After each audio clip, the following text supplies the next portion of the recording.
నమస్తే, welcome to 99 TV. నేను ప్రియాంక.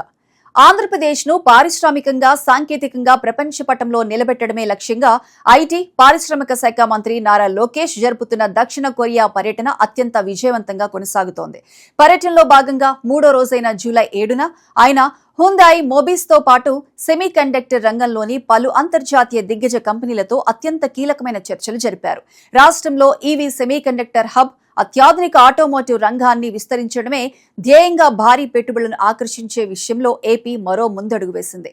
ఈ ప్రతిష్టాత్మక పర్యటనలో కుదిరిన ఒప్పందాలు, చర్చలు పూర్తి వివరాలను మన ఈ వీడియోలో తెలుసుకుందాం. హ్యుందాయ్ మోబిస్ ప్రతినిధులతో సమావేశం. దక్షిణ కొరియా పర్యటనలో భాగంగా జూలై 7న వివిధ అంతర్జాతీయ పారిశ్రామిక సంస్థల ప్రతినిధులతో మంత్రి లోకేష్ ఉన్నత స్థాయి భేటీలు నిర్వహించారు.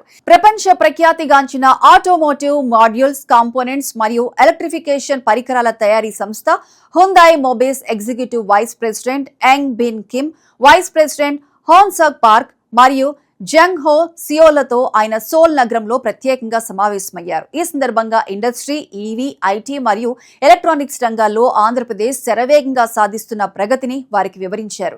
ఏపీలో ఉన్న అనుకూల వాతావరణాన్ని ఉపయోగించుకుని రాష్ట్రంలో ఒక భారీ ఈవీ సెమీకండక్టర్ హబ్ ను ఏర్పాటు చేయాల్సిందిగా హ్యుందాయ్ మోబిస్ యాజమాన్యానికి లోకేష్ అధికారికంగా విజ్ఞప్తి చేశారు. ఏపీ ప్రభుత్వ ప్రతిపాదనలు, హ్యుందాయ్ సానుకూలత. ఈ చర్చల్లో భాగంగా హ్యుందాయ్ మోబిస్ సంస్థ ముందు మంత్రి లోకేష్ పలు వ్యూహాత్మక ప్రతిపాదనలు ఉంచారు. తిరుపతి లేదా అనంతపురం పరిసర ప్రాంతాల్లో సరికొత్త ఈవీ కాంపోనెంట్స్, బ్యాటరీ సిస్టమ్స్ తయారీ కేంద్రాలను ఏర్పాటు చేయాల్సిందిగా కోరారు. అలాగే విశాఖపట్నం వేదికగా హ్యుందాయ్ మోబిస్ యొక్క అంతర్జాతీయ R&D మరియు ఇంజనీరింగ్ విభాగాన్ని స్థాపించాలని ప్రతిపాదించారు. దీంతో పాటు ఐఐటి తిరుపతి భాగస్వామ్యంతో ఒక అత్యాధునిక సెంటర్ ఆఫ్ ఎక్సలెన్స్ ఏర్పాటును తెరపైకి తెచ్చారు. అనంతపురం జిల్లాను పూర్తి స్థాయి గ్లోబల్ ఆటోమొబైల్ హబ్ గా మార్చడానికి, టైర్ 1 సరఫరాదారుల సదస్సు నిర్వహించడానికి ఏపీ ప్రభుత్వంతో భాగస్వామ్యం వహించాలని కోరారు. భారతదేశంలో హ్యుందాయ్ మోబిస్ సాధించబోయే విస్తరణకు ఆంధ్రప్రదేశ్ ప్రభుత్వం సంపూర్ణ మద్దతు, రాయితీలు ఇస్తుందని హామీ ఇచ్చారు. ఈ ప్రతిపాదనలపై స్పందించిన executive vice president Young Bin Kim, AP ప్రభుత్వ ప్లాన్స్ చాలా అద్భుతంగా ఉన్నాయని, తమ ఉన్నత స్థాయి బృందంతో చర్చించి త్వరలోనే సానుకూల నిర్ణయం తీసుకుంటామని ప్రకటించారు. ఏపాక్ తో ఉన్నత స్థాయి భేటీ. ఈ చర్చల సందర్భంగా ఏపాక్ సీఈఓ సియాంగ్ డాంగ్ లీ మాట్లాడుతూ, ఏఎస్ఐపి మరియు ఏపాక్ట్ జాయింట్ వెంచర్ ద్వారా ఆంధ్రప్రదేశ్లో ఏర్పాటు కాబోతున్న ఓసాట్ కేంద్రం రాష్ట్ర చరిత్రలోనే ఒక ప్రతిష్టాత్మక సెమీకండక్టర్ విజయంగా నిలుస్తుందని అభివర్ణించారు.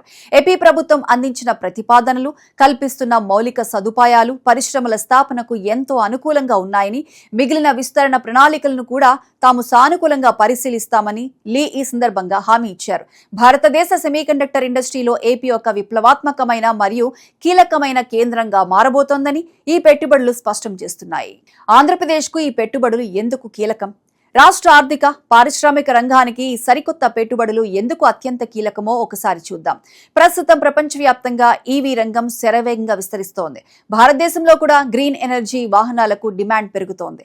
తిరుపతి, అనంతపురం ప్రాంతాల్లో ఇప్పటికే కియా లాంటి సంస్థల వల్ల ఆటోమొబైల్ పరిశ్రమకు ఒక మంచి బేస్ ఏర్పడింది. ఇప్పుడు హ్యుందాయ్ మోబిస్ లాంటి అనుబంధ దిగ్గజ సంస్థలు కూడా ఇక్కడికి వస్తే ఈ పారిశ్రామిక వ్యవస్థ మరింత బలోపేతమవుతుంది. మరోవైపు టెక్నాలజీ ప్రపంచాన్ని శాసిస్తున్న సెమీ రంగంలో ఏపాక్ పెట్టుబడులు రావటం వల్ల ఏపీలో హైటెక్నాలజీ ఉద్యోగాలు భారీగా పెరుగుతాయి.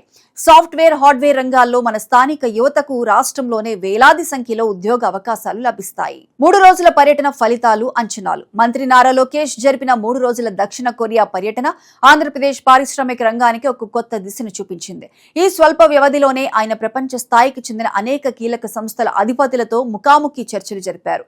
Medical devices, EV components, battery systems, semi conductors, micro LED display మరియు భారీ విద్యుత్ పరికరాల తయారీ లాంటి విభిన్న రంగాల్లో కొరియన్ సంస్థలతో జరిగిన చర్చలన్నీ 100% సానుకూలంగా ముగిశాయి.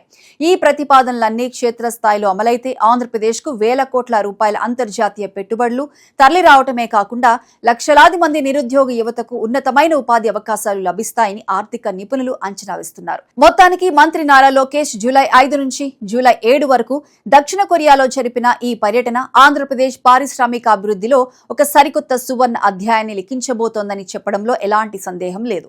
హ్యుందాయ్ మోబీస్ అంతర్జాతీయ విస్తరణకు ఏపీ ప్రభుత్వం సంపూర్ణ మద్దతు ప్రకటించడం, అలాగే ఏపాక్ట్ సంస్థతో ప్రతిష్టాత్మక జాయింట్ వెంచర్ ఖరారు కావడం ఈ పర్యటన సాధించిన అతిపెద్ద విజయాలుగా నిలుస్తాయి.